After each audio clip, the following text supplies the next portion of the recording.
City Attorney? Thank you, Mayor. The City Council has reconvened from closed session with no reportable action taken. Thank you. Okay, on to the agenda. We have item 3A, the mid-year budget appropriations for fiscal 2018 to 2019. City Manager?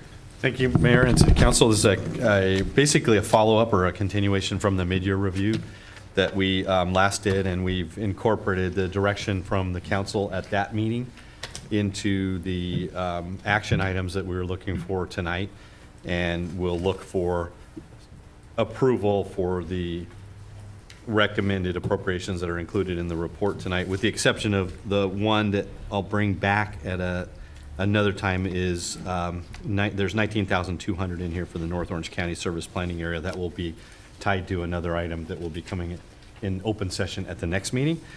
And with that, I will have Maria Luisa Valdez, Finance Director, do the staff report and answer any questions that you may have. Okay, so as Brett mentioned, last we met, we discussed the mid-year financial update. So this meeting is a follow-up to discuss budget appropriations requested as a result. We are expecting a $499,000 surplus, as last we discussed for the fiscal year 2018-19. I've also included just a recap on top of your seats, so you can see the surplus for 18-19 as a reminder. So in this report, we're going to review and approve the budget amendments to fiscal year 2018-19 as discussed and recommended. And as I said, it's a follow-up to our last meeting of the mid-year financial update. So the first one here, this budget appropriations that we have, they're highlighted they're in red at the bottom here. And they're for the city attorney of $35,540 due to unanticipated litigation that was experienced in the first quarter. So we're requesting a budget amendment of that amount. And also in non-departmental, instead of the $25,000, as Brett just mentioned, we will be just requesting $6,700, not that full amount, since the $19,200 will be included at a later date. I've included the funding allocation for what the homelessness, which is going to be coming at a later date, as attachment 3. So you can also view that as the latest.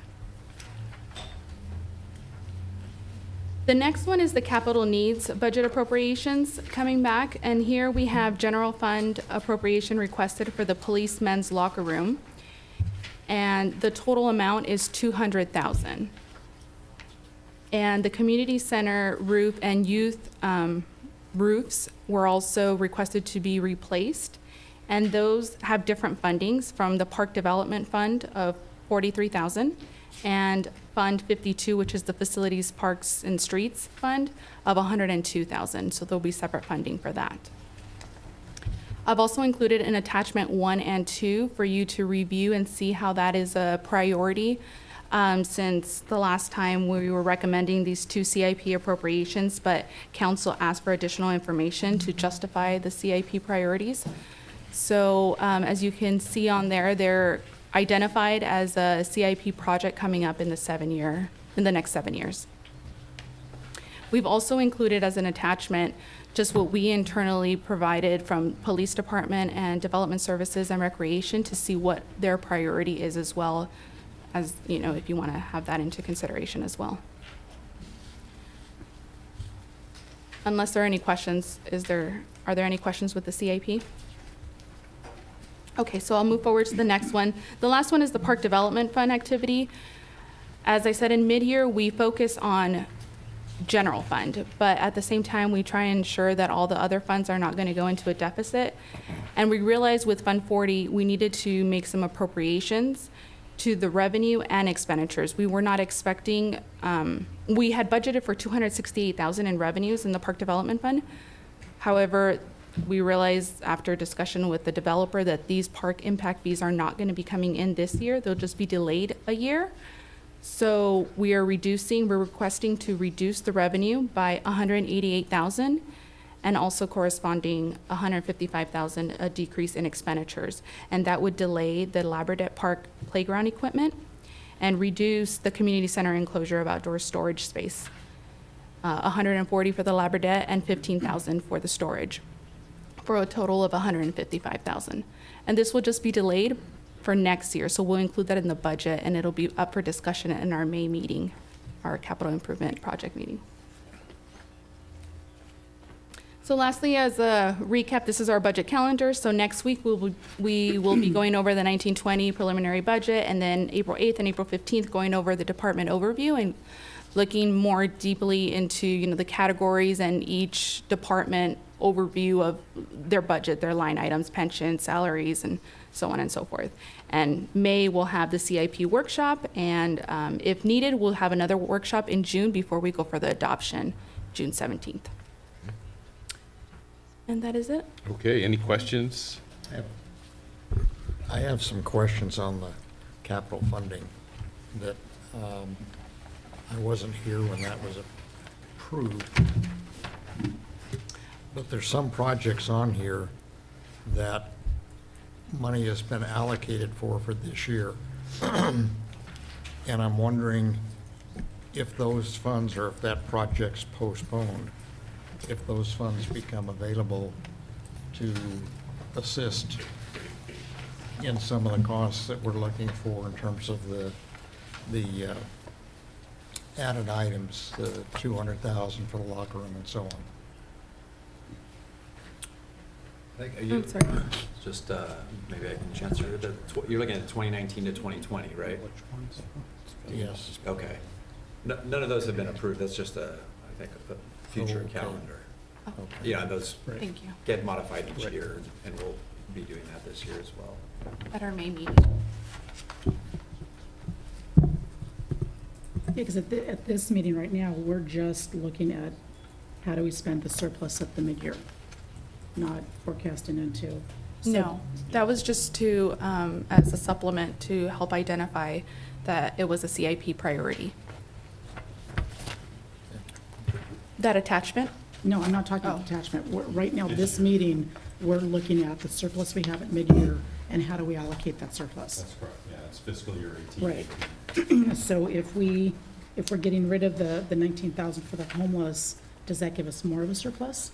Or are we gonna keep that in there? Or are we gonna put what it really could be, and then the surplus would be less? Right now, I anticipate that number to go up, so, So and we still, why would we be removing any of it? well, it'll be coming back next week. So, I mean, we could leave it here and add to it. We could approve it tonight and add to it, or we could take the whole lump sum and attach it to the one item that will be coming back in open session at the next meeting. Because that's gonna change the surplus. It'll take another, yeah, the estimated right now. If we get rid of it, it's overinflating our surplus, correct? Correct. It's not gonna be zero. We could, like you're possibly suggesting, we could leave it here tonight and add to it based on the final number that's needed for the homeless shelter and bring that back at the next meeting. Because that is not going to go away, that 19,000. Right, I mean, it's just a thought, because removing it means it doesn't exist. Correct, yeah, I was just trying to remove it so that we lump it all together in one item and tie it to that one Okay. open session item at the next meeting. I just don't wanna overinflate a surplus, and then we come back and say, oh, never mind. Okay. Okay. Mayor Pro Tem? How was the $200,000 arrived at? So the two, it's a very rough estimate based on talking with the police team, as well as a combination of myself and our Charles Abbott, one of our representatives, Alan, taking a look at that. Again, as we identified in the report, we really don't know the full extent of that. And what we've identified here is that if there's an interest to move forward with that, we would take a portion of that, 200,000, to bring somebody in that could be much more definitive in coming up with a hard number. But it is a very rough estimate. And again, it's not proposing any changes to the plumbing, the fixtures. It really is just a remodel of the space and expanding out the areas for the lockers at this point in time. But again, we'd like to have that chance to have somebody that's more qualified to come in and really thoroughly assess and evaluate the space beyond what we've been able to do so far. Is it better than a guess, the number? Yes, oh, definitely. Yeah, I mean, we've, there's just unknowns that until you actually really look at it thoroughly with regards to HVAC-related matters, electrical, that really beyond us going in and taking a few hours to assess and evaluate, having somebody who can come in and spend that time and really look at it thoroughly, we'll be able to get a much firmer number. But it's a very rough preliminary estimate.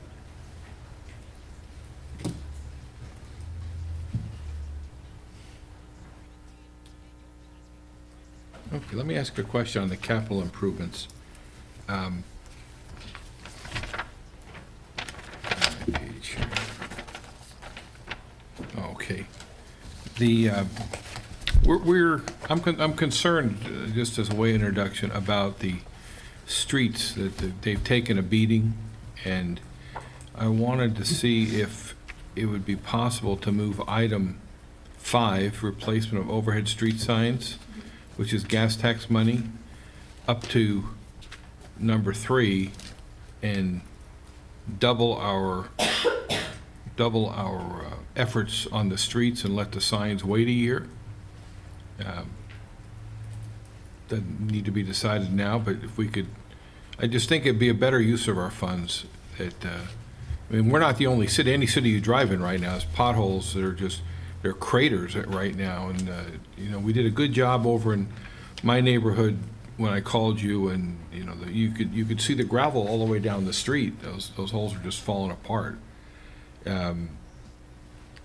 Okay, back on this. Yeah, just Mayor Pro Tem Murphy, I think it is a good point, and staff is doing an analysis and an inventory of the streets, kind of waiting until after the rainy season and looking at what's out there right now and mapping it out in terms of what is more critical to be replaced sooner, and then try to identify a total funding amount needed for that. Okay. So I think as we go through the budget process, since this is fiscal year 1920, that would be a good thing for us to bring back to the standing committee and then to the council as we go through the process and we get closer to the adoption of the budget. And we should have a number there, and we could either recommend trying to do something in this fiscal year out of that surplus that Councilmember Hasselbrink was referring to, or we could bring it forward in the budget for next year as a recommendation.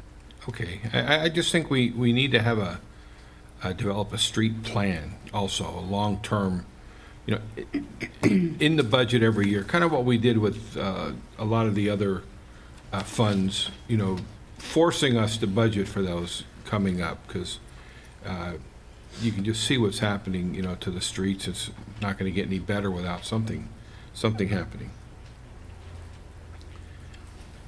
So if we approve the 200,000 today, what happens if the number comes back? Well, how do we get changing the subject, changing my mind, how do we get a drawing or an estimate with a drawing of what we're paying for before we have to commit to this? And as I mentioned before, one of our requests in here is to be able to use up to $7,500 to bring somebody in that can do just that. That can do a preliminary, not an architectural drawing, but a sketch, if you will, can do that before the sketch, do the assessment, the analysis of the entire space, and then be able to provide a firm estimate as to what they believe that cost would be to remodel that space. It could go above 200, it could be under, but either way, we'd be reporting back to you with that information. So really, we're asking for is that 192,500 of that be put aside. We can spend 7,500 now to up to 7,500 to have somebody come in, thoroughly assess that, evaluate it, and then report back to you with that firm amount as to what it is. If that's acceptable, then we would go through the process of procurement to bring somebody to do that work. So what's the importance of the 200,000 now? You really need 7,500. Being able to set that aside so we know it's available to move forward with the project at the appropriate time. Okay. But as you're saying, it will come back to us after the 75 is spent. Yes. Okay. All right, thank you. Councilmember Crooks? Since it's an estimate, and I know the needs exist. What happens if we put a cap at 200,000, not to exceed? So if for some reason the remaining balance is not enough, then the department has to go back and figure out how they make it work with what's left money-wise. Like, I guess from staff standpoint, I think our goal here is to try and get 200,000 set aside. We want to make sure that whatever is needed there, and being very conscientious of the cost associated with this, we want to be able to have that chance to spend a little bit of those resources to get a thorough assessment and evaluation done. We realize that for a multitude of reasons, we have to be very, very conscientious of any expenditures there, right? And so I've already had that conversation. I had a preliminary conversation with Charles Abbott, who is our contractor, and explained that to them. They understand that going in, that this is something we have to be very, very careful with regards to the cost. But at the same time, we have to make sure what we do works too. And it may cost more than 200,000, but we want to make sure that if there's an HVAC issue, which we know that circulation's an important part of that environment, being it's a locker room, that if we find something there that's substantial that we haven't been able to see so far, that we have that chance to bring it back to you and make you aware of that. But again, we're here to take your direction. But I think right now we're just wanting to be able to set that 192,500 approximately aside, be able to go take a closer look at that and report back to you, and hopefully it'll be within that remaining amount. I guess I understand what you're saying. What I'm saying is you're making a request to get something solved over there. I'm in favor of doing that. But I kind of go along with Councilmember Murphy from the standpoint, what happens if you pull the HVAC down and you find other problems and it's another 10,000? Where's that 10,000 coming from? Going to come back and ask us again to add to it. It's not uncommon on capital projects where you come in with an estimate made by good people that give it their best thought in the process, yet it still comes back. And there's contingencies that occur. We really don't have the contingency money. And so my question is, if we approve the 200,000, you take 7,500 to do your study. Maybe you get your study done for 5. That gives you an extra 2,500 toward building. You come back in and find that you can't have lockers as they would like to have. They may have to go to a secondary source in the process. Can you make it work? Can the department make it work with this estimate? And we're given 200,000. It's up to staff to figure out how to make it work within the 200,000. There's no more water. Does that make sense? If I may, Councilmember Grosso, I understand your intent there, but it may be premature to cap this at this point with a not to exceed. I think we would want to see an estimate. I think you'd have a not to exceed with probably some margin, some contingency, right? Management reserves, that we call it. So maybe it's a little premature to cap them, because I think the one thing we don't want to do is, if there's an opportunity, we don't want to sub-optimize the reconstruction. We don't want to do that off the bat. So I think we want to understand the risks, and then maybe cap it when they finally come back with a not to exceed, when they come back with a more detailed estimate. So I think it's a great idea, but let's see what they come back with, and then decide if it is appropriate for. So are we approving the 7,500 now? And when you get that estimate and come back, we'll address the balance? Well, we're actually asking for the full 200,000 right now, but I think as the mayor is mentioning, if we use the 7,500 now, we get the expert to give us that estimate, then we bring that back to you, and through the public works process that we have to go through, you necessarily need to see what that estimate is. So we'll have an engineer's estimate through the public works process, and when it's awarded, we have to bring it back to you. we may be able to consider a cap or something based on the estimate we receive when we get it back. Okay. Okay. Any other questions, discussions? Is there a motion, I'll move the item to pass as is. as is, even with the service planning area inclusive? Or I that? think we need to, because that dollar amount isn't gonna go away. If what we're learning, it's actually gonna go up, so I'd at least like to account for that 19,000 now, so we don't have to account for, but we're gonna take it out and put it back in, so why take it out? Okay, It just makes our surplus look more, and it's not. okay, there's a motion. Second. Motion second. Any discussion? So clarity-wise, we're taking the 25.9 out. No, Staying in. It's staying. yeah, because it's gonna come back, it's just gonna come back higher, so why take out 25 when we're gonna have to put in 48 or whatever the final number is? That's not, that number's not gonna go away, it's just gonna get bigger, so I don't wanna artificially inflate our surplus, knowing that it's gonna come back bigger than what it's in there So the now. motion is to include all of the items. All the items, Yeah. but again, just clear, I think the city manager recommended the 19,200 to hold, not 25.9, it's 19. 19.2 is specifically that North Orange County Service Planning Area for the homeless shelter now. And as Councilmember Hasselbrink says, we have an estimate that we've just received that's being modified this week, and where it's likely going to go up. Right. So it does make sense to leave it in so that we don't inflate the surplus now and then bring back an additional amount when we know that total amount. Well, I'm going to offer a, what would be the, Friendly amendment? no, not, yeah, substitute motion, to approve the staff recommendation minus the 19,200, which will be brought back next week at the next meeting, and probably again as an increase. I understand the intent Councilmember Hasselbrink has, but I want to go ahead and just move that out of there. Would be my motion. Is there a second? Seeing none, the substitute motion dies, so we'll go ahead and go back to the original motion. All those in favor say aye. Aye. Opposed? I'll be opposed. So 4-1 passes. And I think that takes care of all of this, right? No, I don't know. So,